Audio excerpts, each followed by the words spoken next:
کوئی بھی عورت اپنے شوہر سے یا اپنے ہونے والے شوہر سے یہ نہیں کہہ سکتی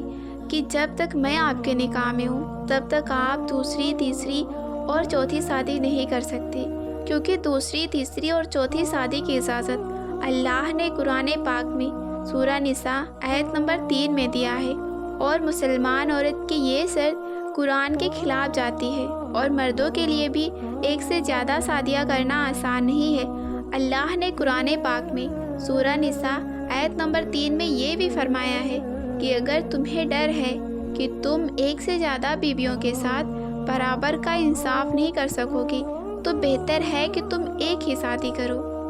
شادی کے بعد پہلے ہی دن جو مرد اپنی بیوی کو دیکھ کر یہ کہتا ہے نا کہ میرے ماں باپ خوش رہنے چاہیے، بھلے ہی تم میرا دھیان رکھو یا نہ رکھو لیکن میرے ماں باپ کا خیال رکھنا، یقین مانے اسی وقت ایک لڑکی سمجھ جاتی ہے کہ اس گھر میں اس کی کیا اہمیت ہوگی، کیونکہ جو لڑکی سب کچھ چھوڑ کر آئی ہے نا اسے ہی تسلی اور پیار کی ضرورت ہوتی ہے، اور سب سے زیادہ تو شوہر کی سپورٹ کی ضرورت ہوتی ہے، لیکن وہی اتنا سب کچھ کہہ دے تو نئی زندگی کی شروعات ہی ڈر سے کرتی ہے۔ سوچ بدلے، کیونکہ لڑکیاں پتھر دل نہیں ہیں، بس وہ اللہ کے حکم سے شادی کر کے آپ کے ساتھ آتی ہیں۔ نکاح کا دن تھا، لڑکی نے اپنے اس لڑکے کو کال کی جس سے وہ محبت کرتی تھی اور اس سے کہا کہ میری شادی ہے اور میری شادی میں ضرور آنا۔ جب نکاح کا دن تھا اور جب نکاح کا وقت ہوا تو وہ لڑکا لڑکی کے سامنے کھڑا تھا۔ وہ لڑکا اس لڑکی کی دی ہوئی انگوٹھی پہن کر آیا تھا جو کبھی اس لڑکی نے اس لڑکی کو دی تھی۔ جب مولوی صاحب نے پہلے قبول ہے کہنے کو کہا، لڑکی کانپتی ہوئی آواز میں بولی قبول ہے۔ لڑکی نے فوراً لڑکی کی طرف دیکھا اور وہ گردن جھکائے اس لڑکی کے سامنے کھڑا تھا۔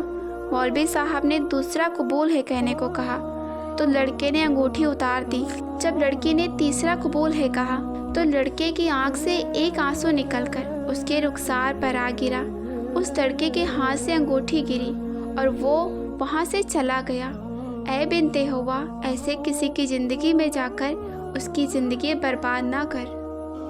کیا رشتے کے لیے لڑکی کی تصویر دینا جائز ہے؟ جب آپ اپنی بیٹی کا رشتہ کر رہے ہوں تو اس سے بہتر یہی ہے کہ آپ لڑکا لڑکی کو ایک دوسرے کے سامنے بیٹھا کر دکھا دیں۔ آپ صلی اللہ علیہ وسلم نے فرمایا کہ آپ جہاں نکاح کرنا چاہتی ہیں اس لڑکی کو ایک بار ضرور دیکھ لینا، یعنی نکاح سے پہلے لڑکی کو دیکھنا جائز ہے۔ اس کے علاوہ لڑکی کی تصویر دینا بھی جائز ہے، لیکن بعد میں اس میں بہت سے مسئلے پیدا ہو جاتے ہیں، اس لیے بہتر یہی ہے کہ آپ ان کو ایک دوسرے کے سامنے بیٹھا کر دکھا دیں۔ اللہ نے یہ حوصلہ صرف بیٹی کو دیا ہے کہ وہ ایک وقت میں 2 بڑے کام ایک ساتھ کرتی ہے، ایک چوکھٹ سے روتی ہوئی نکلتی ہے اور دوسرے چوکھٹ پر ہنستی ہوئی داخل ہوتی ہے۔ یہ ایک وقت میں 2 بڑے کام، یہ حوصلہ صرف بیٹیوں کو اللہ نے دیا ہے،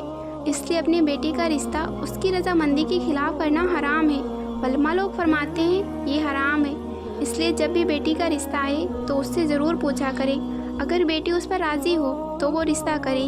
اگر راضی نہ ہو تو وہ رشتہ کبھی نہ کرے، کیونکہ یہ اس کا حق ہے اور اس کو اس کا حق دینا چاہیے۔ وہی اس بات کو سمجھتی ہے کہ وہ کس طرح سے اپنے احساسات کو جیتی ہے اور وہ کس طرح سے اپنے احساسات کو سمجھتی ہے،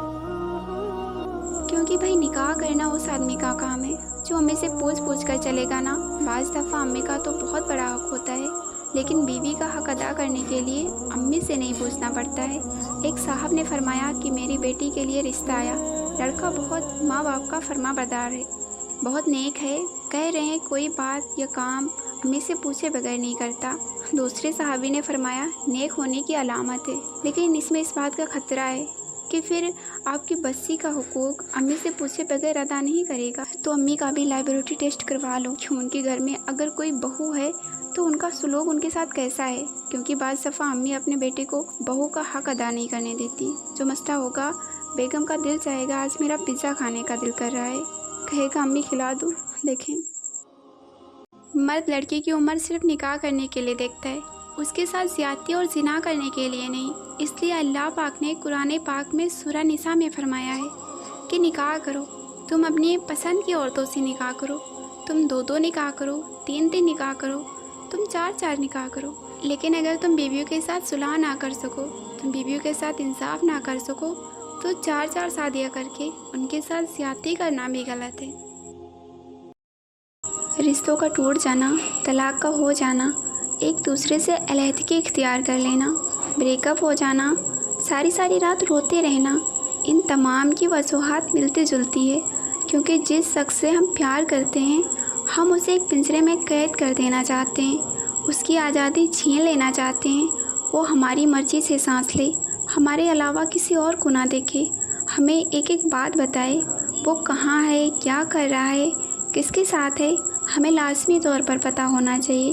آپ اس کی آزادی چھین رہے ہیں۔ کیا اسلام میں ہمارے لیے ساری چیزیں حرام قرار دی ہیں؟ ایک غیر مسلمان نے ایک مسلمان سے کہا کہ تمہارے اسلام میں سب چیزیں بس حرام حرام اور حرام ہی ہیں۔ تو اس مسلمان نے بڑا ہی خوبصورت جواب دیا۔ وہ نوجوان کہنے لگا کہ اگر اللہ تعالیٰ نے ہمارے لیے زنا کو حرام قرار دیا ہے تو اس رب کریم نے نکاح جیسے خوبصورت رشتے کو ہمارے لیے حلال بنایا ہے۔ اگر اللہ سبحانہ و تعالیٰ نے ہمارے لیے شراب پینے کو حرام قرار دیا ہے تو اس رحمان و رحیم نے پینے کی ہزاروں نعمتیں ہمارے لیے حلال بنائی ہیں۔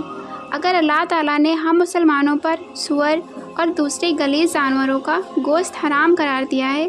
تو اس نے ہم پر دوسرے ہزاروں نعمتیں حلال فرمائی ہیں۔ اگر اللہ تعالیٰ نے عورتوں کو سرعام اپنی خوبصورتی کی نمائش کرنے کو منع فرمایا ہے تو اس نے عورت کو اس کے شوہر کے سامنے سجنے سنورنے کا حکم بھی دیا ہے، اور اس سے عورتوں کو ثواب بھی ملتا ہے اور ان کی محبت بھی بڑھتی ہے۔